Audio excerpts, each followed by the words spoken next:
Can nightmares kill you? In the 1970s, a 15-year-old boy who had fled Cambodia to come to America started having terrifying nightmares of something chasing him. So bad that he would stay awake for days. Then one night, his parents heard him cry out in the middle of the night and ran to go check on him. But he was dead. But then the same exact thing happened in the 80s to 130 other immigrant men. These deaths were referred to as nightmare deaths and even inspired the movie A Nightmare on Elm Street. Some people hypothesized that maybe all of the men had something wrong with their hearts.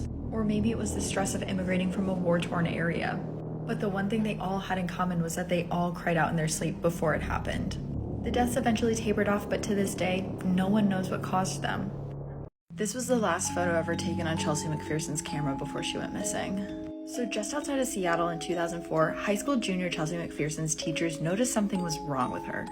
For one, it appeared like she just entirely stopped sleeping. She apparently mentioned to a friend that every time she fell asleep, she said that she saw the image of a clown that she referred to as Mr. Bubbles. Her English teacher also reported that she was constantly looking outside of the classroom window as if something was out there watching her. Police evidence gathered after her disappearance showed that her notebooks were full of sketches like this with what police now believe to be Mr. Bubbles. October 4th, 2004 was the last night anyone saw Chelsea. The last text sent from her phone was to her friend saying, "I'm tired of being afraid." And now,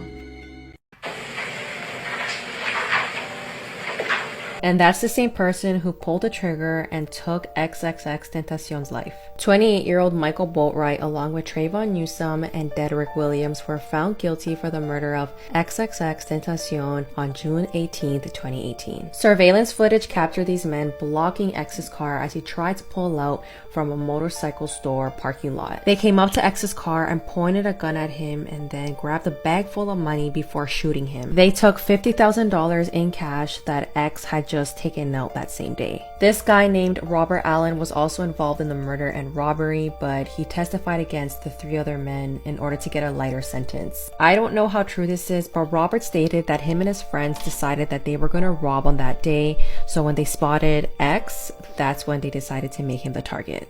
It was not a crime of passion.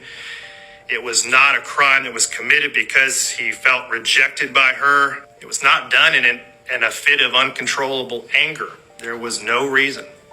There was no purpose. It was done for no other reason than to satisfy this defendant's internal desire to feel what it was like to kill someone. Aiden Fucci was finally sentenced to life in prison for the murder of 13-year-old Tristan Bailey on May 9th, 2021. Tristan's body was found in the woods on Mother's Day, hours after she was reported missing. She was stabbed 114 times by Aiden just because he wanted to know what it felt like to take someone's life. When Aiden was put in the back of a police car, investigators found a Snapchat post he uploaded of him smiling. Aiden's girlfriend at the time and his friends told investigators that he often talked about killing others, but they never took him serious. They also said that he did talk about taking someone random into the woods and stabbing them, which is exactly what he did to Tristan. Now, get this, Aiden's mother was even arrested after they found surveillance footage in their home of her washing the jeans that he wore on the same day that he attacked Tristan. But I must say, it was so hard to watch Tristan's mother give her victim impact statement.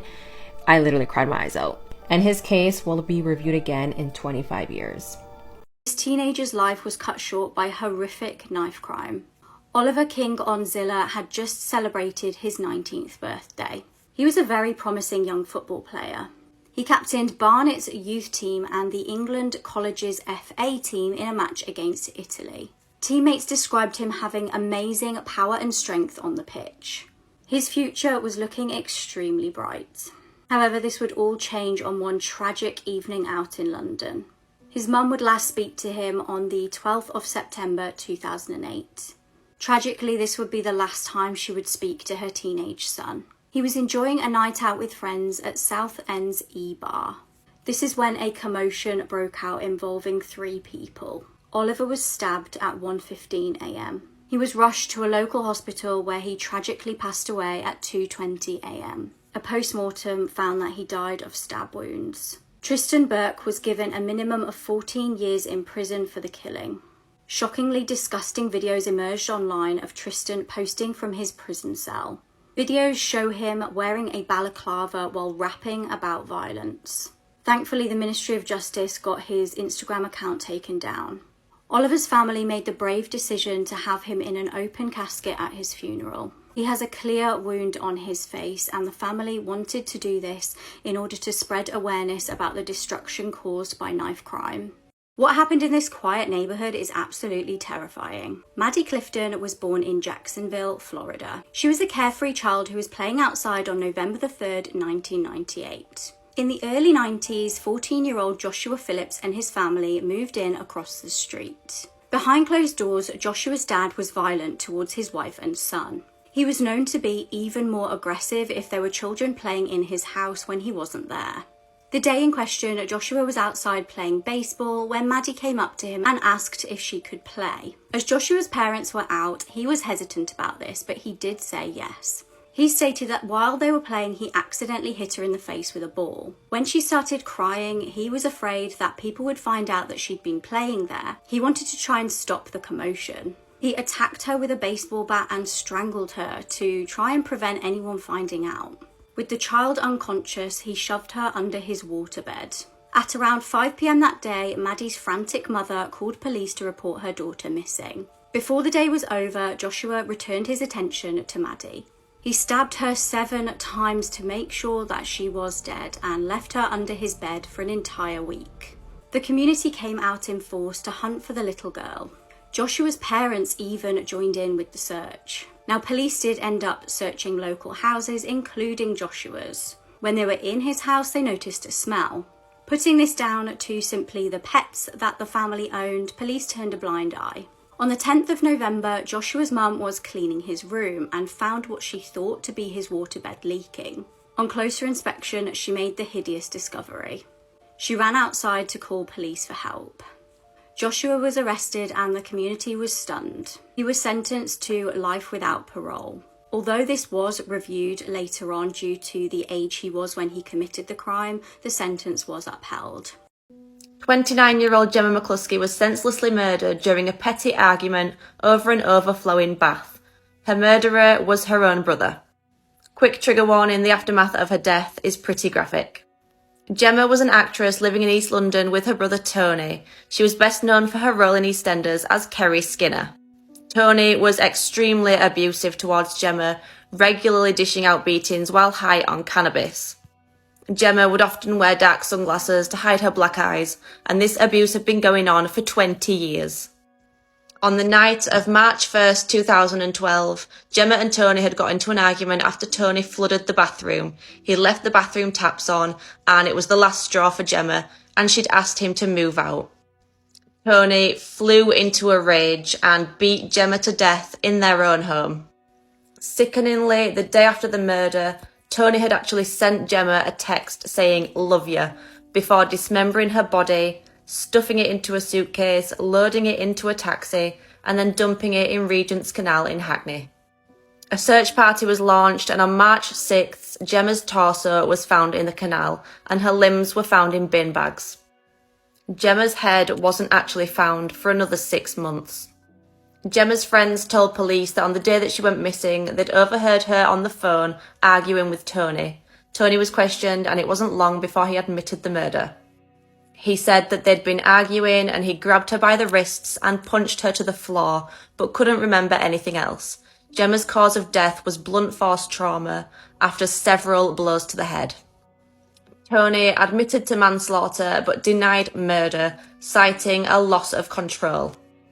10 months later, in January 2013, he was found guilty of murder and sentenced to life with a minimum of 20 years, nowhere near long enough in my opinion.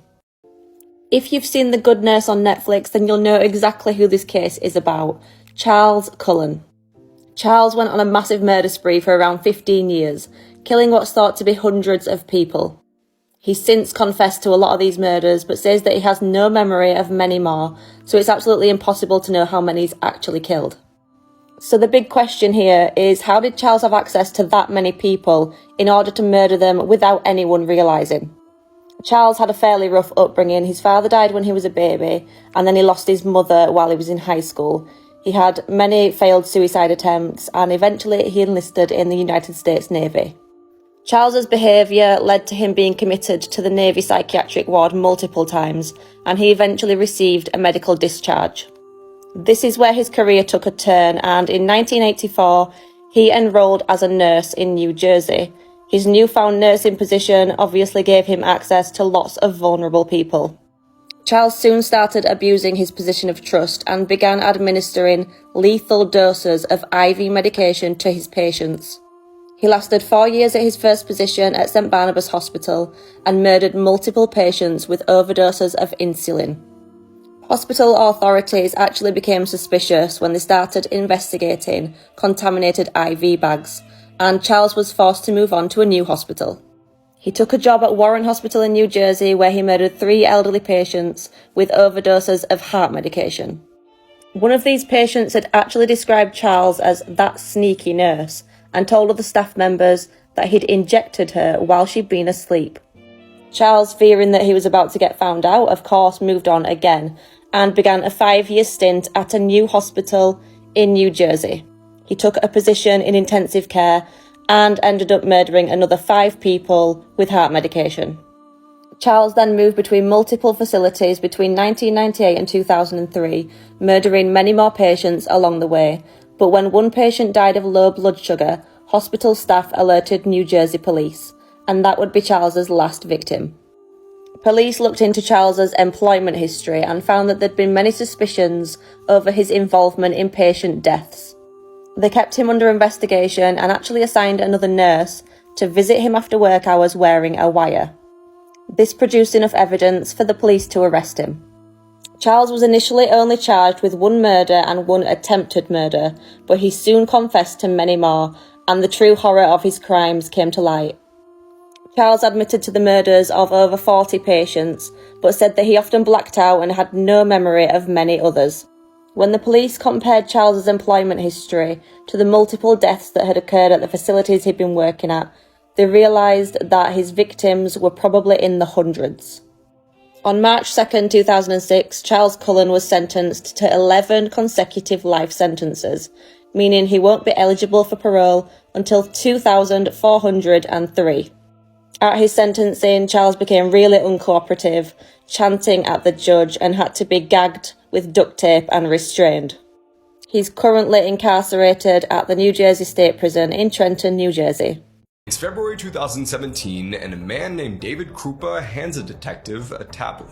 Inside is a memory card that he thinks contains the evidence that will help them catch his stalker and allow his life to finally go back to normal. Together they sift through thousands of deleted images, but there's one photo that is not like the others. And at first, the detective isn't quite sure what he's looking at. Reddish tones, skin, but then they see a familiar tattoo. And it's this detail that begins to unravel the 5-year mystery of a deranged stalker. Rewind to spring 2012. Dave Krupa is 37 years old and has just moved to Omaha, Nebraska, and is looking for a fresh start. He's recently ended a 12-year relationship with his ex-girlfriend Amy, who gave him an ultimatum basically saying, "You need to marry me or I'm out." Dave soon joins the dating site Plenty of Fish to see if he can find someone who just wants to have a good time and isn't looking for something serious. That's where he meets Shanna Liz Gollier, who simply goes by Liz. At first, things are great. The two regularly go on dates, which are pretty casual, but when things start to become more intimate, Liz wants something serious. Dave, on the other hand, isn't quite ready to get into a relationship yet, so he tells her that he wants to see other people. In October of 2017, Dave is working at his auto shop when a woman walks in that catches his eye.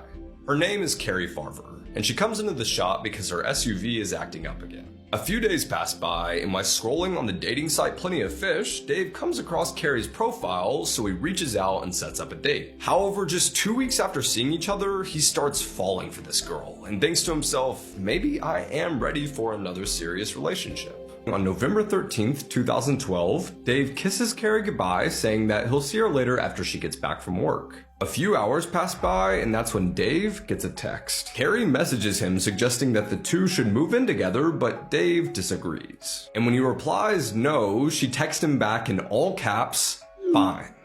I don't ever want to see you again." And soon, Liz starts receiving messages too. demanding that she stay away from Dave or something bad was gonna happen. One night, she pulls into her garage and sees another message. Not on her phone, but spray painted on her wall reading, "From Dave." Liz's house is torched and burned to the ground. Dave is sent a picture of a body tied up in the trunk of a car, and the two both receive a fake obituary of Liz's death.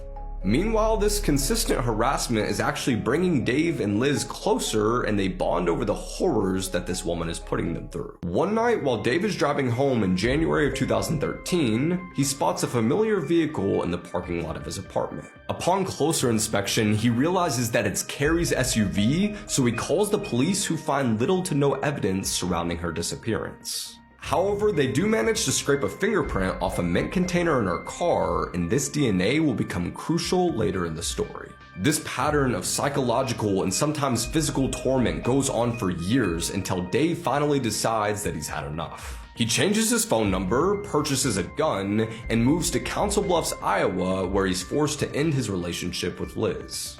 Almost immediately after the move, the gun goes missing. After Dave gets settled into his new home, the local sheriff's department takes a special interest in his case. They request that both Dave and Liz hand over their phones so they can trace Carrie's digital footprint, but when they download the data, they make a shocking revelation. After sifting through images, videos, passwords, and previous locations, they discover that it isn't Carrie who's sending these messages, it's none other than Shanna Liz Golyer. On Liz's phone, they discover that she has 20 separate email accounts, all being used to impersonate Carrie. As detectives continue building their case, gathering evidence against Liz, she actually shows up at the sheriff's department to file a complaint.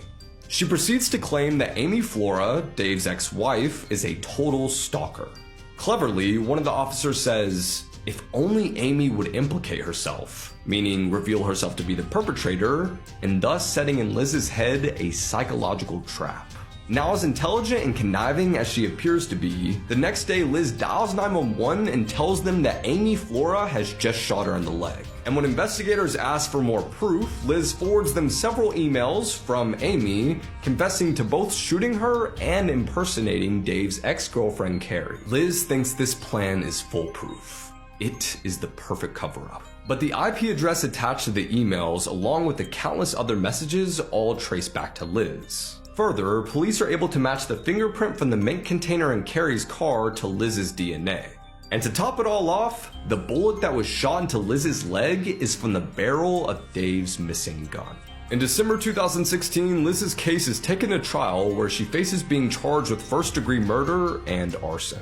Prosecutors say that this is a case of obsession.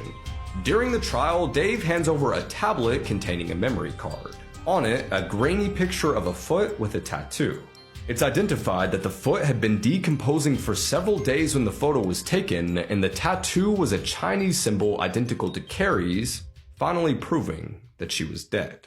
On May 24, 2017, Shanna Liz Golyer is found guilty of first-degree murder and arson and is sentenced to life in prison. She's currently serving out her sentence where she continues to behave in evil, manipulative ways, not revealing where Carrie's body is and denying her family of closure. This is by far one of the weirdest cults that I've ever researched before. So in the 1920s in LA, Mae Otis Blackburn and her daughter Ruth started this cult called the Great 11 Club, and it was entirely run by women. They said that they were contacted by two angels and were told they needed to write a book revealing all the secrets about the universe.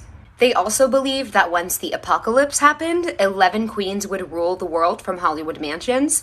Honestly, sounds like a good time to me. So this is Mae's stepbrother and husband, Ward. He really contributes nothing to the story except that he was a pedophile and has 5-inch fingernails. For the most part, it was just a money laundering scheme, but they did call this thing the Light of God, and like now that we're worshiping cats, I'm down. Eventually though, shit did get really weird because they started sacrificing animals and then kept a dead girl in a bathtub for 3 years. Check out episode 61 for more info. I would like to order a pizza. You called 911 to order a pizza? Yeah. This is the wrong number to call for a pizza. But the caller wasn't really calling for a pizza. No, you're not. I'm getting you now. It took just a moment for dispatcher Tim Tenike to realize this Ohio woman was making a secret plea in code. What apartment? the other guy still there? Yep. I need a large pizza. All right. How about medical? You need medical? No, with pepperoni.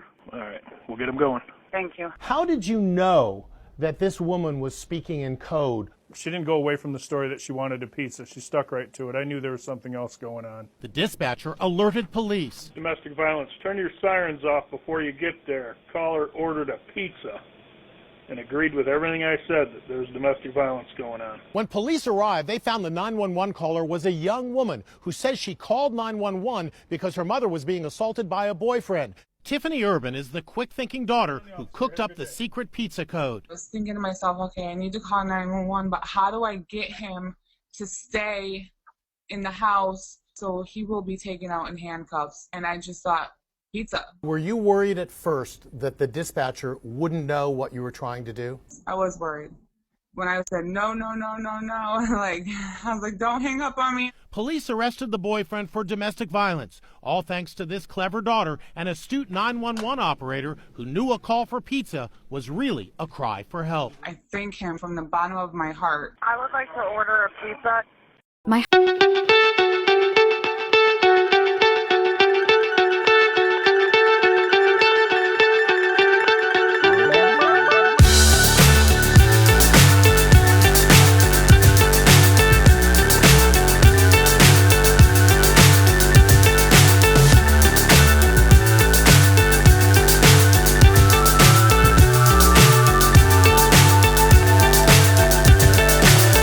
so high I'm hypnotized. What's up is down, what's left is right. Chasing stars and holding you. I can't see the end, but we'll see it through.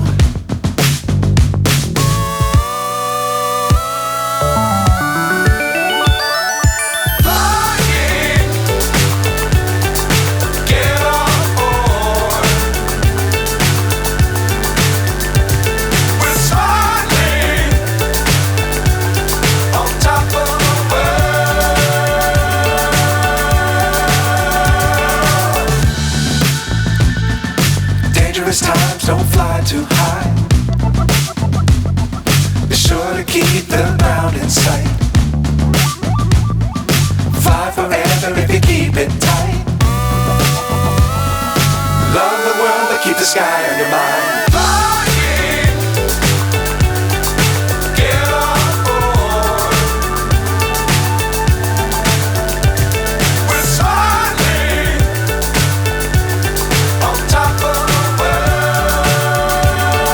I'm gonna do a little bit more of like proof I have that I'm comfortable sharing. So as you can see, this date was December 13th of 2015, and that is a screenshot of me talking to one of my friends and telling her a little bit about what happened. Here is just some of the evidence that immediately following and even before I was blackmailed. These people had obviously explicit photos of me and shared them on websites and told me that I had to continue to send them pictures. And I wasn't allowed to report anything about what happened or something would happen. It was pretty extensive blackmail, but yeah. They were each kind of like trying to blame it on each other. So one of the guys involved Snapchatted me and basically like tried to act really concerned.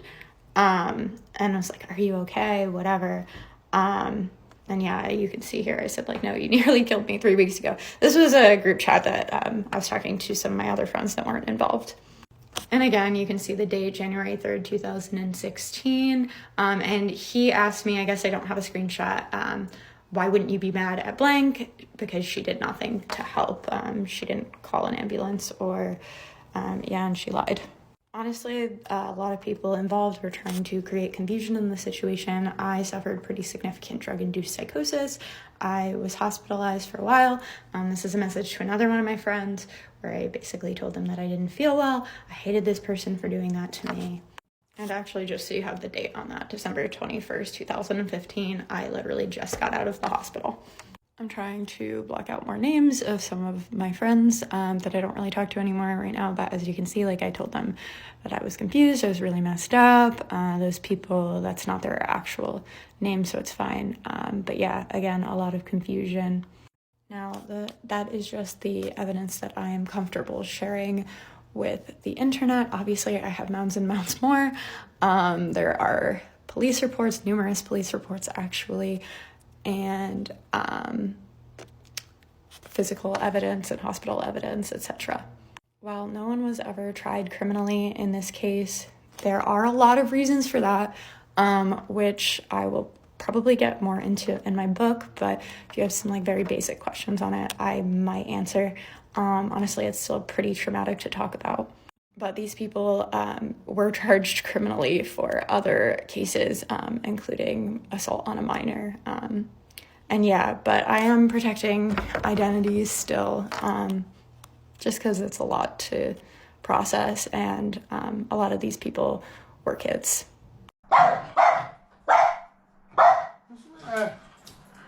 What? Look in there, mate. Look in there. What? Look in there. Hi, I'm Lexi. In 2015, I was the victim of an attack by my friends in which I almost died. A lot of people have a lot of questions about that attack, as I've been sharing my story on TikTok for the last couple months.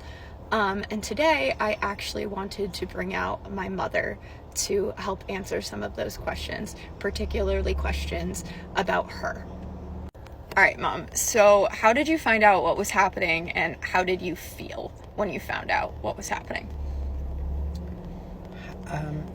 I found out by a phone call that was kind of muffled and far away, and I could hear that you were trying to tell me something, but I more heard your friend telling me that everything was fine, but I knew everything wasn't fine, because that's not a call I ever got from you. Or how I felt was panicked. I was on my way to someplace far away, and I immediately wanted to turn around and find you. What did I say on that call?